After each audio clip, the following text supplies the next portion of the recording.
continue on to chapter 2, Don't Stare. I pushed past people scanning the room frantically with blurry eyes for Gayla, before entirely settling on her dancing form at the edge of the crowd. I made my way to her, wiping my tears away, attempting to not smug my mascara. Gala looked at me, smiled, and then freckled her eyebrow.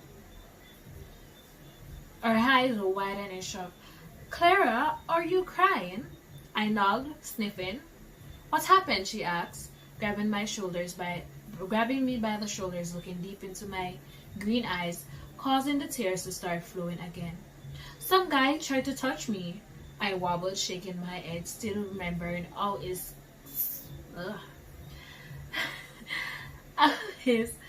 slimy kisses felt against my pale skin.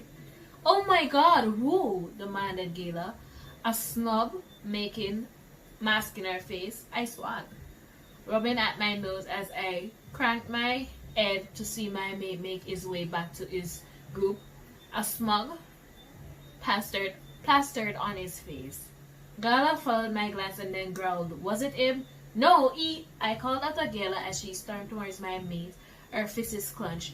I ran after her, telling her to stop, but she seemed to see red as she reached my mate, pushing at his solid chest as she growled, "What did you think you were doing?"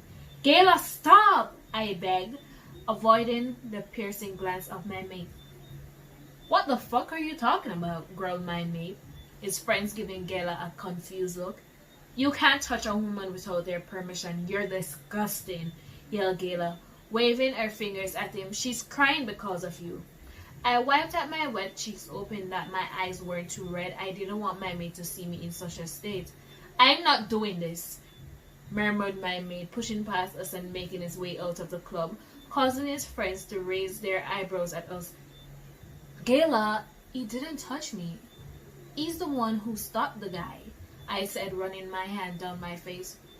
"Oh, I'm sorry," she mumbled, awkwardly looking at the group of men who were staring at us questionably. "He's my mate," I whispered to Gayla, who gasped, looking at me with wide eyes. "Oh my god, I'm sorry. I didn't know. I was just so angry that—" "His mate?" asked one of the men, clearing his throat awkwardly. I nodded, fidgeting with my hands nervously, as the men gave each other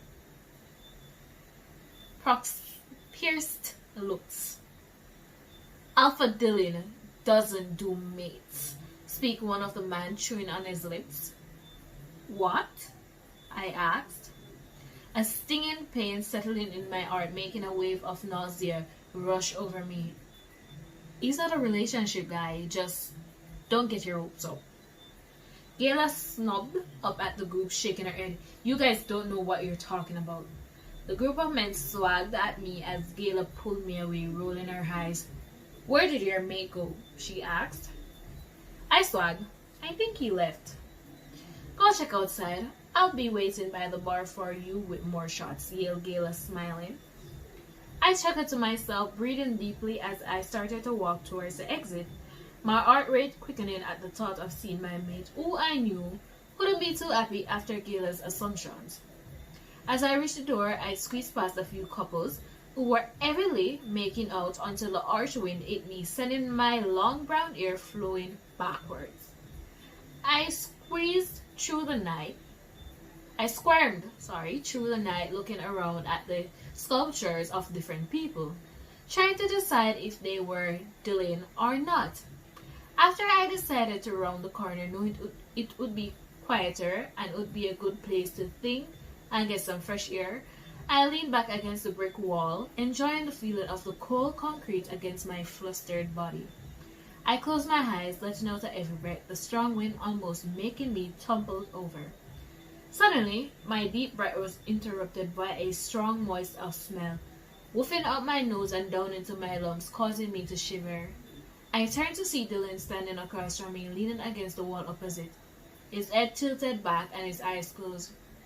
I asked, taking a few steps towards him, almost stumbling over in the process. Dylan watched me, his eyes trailing up and down my body, watching me intensively. Are you okay? I mumbled, biting on my bottom lip.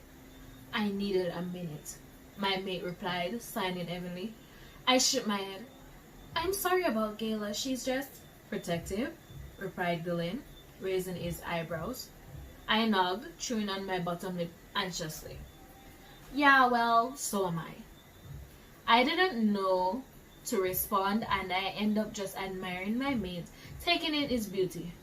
Don't stare, he said, pushing himself off the wall, taking a step closer to me, causing me to gulp, a small smirk making its way up onto his face.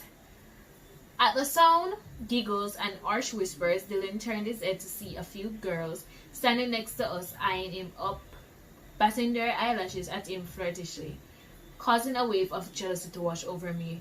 But I was soon calmed as my mate ignored their advances. A look of annoyance taking over as he turned so they could no longer make eye contact. I cleared my throat awkwardly, avoiding eye contact. What happened to the guy? The one that touched you? Asked Dylan, running his hands through his dark, brown hair. He's taken care of. What does that mean? I questioned, my words shuffling slightly. It means he's taken care of, growled Dylan, shaking his head. You didn't kill him, did you? I asked, my eyes wide. Dylan shook his head, rolling his eyes. No. I should have, though.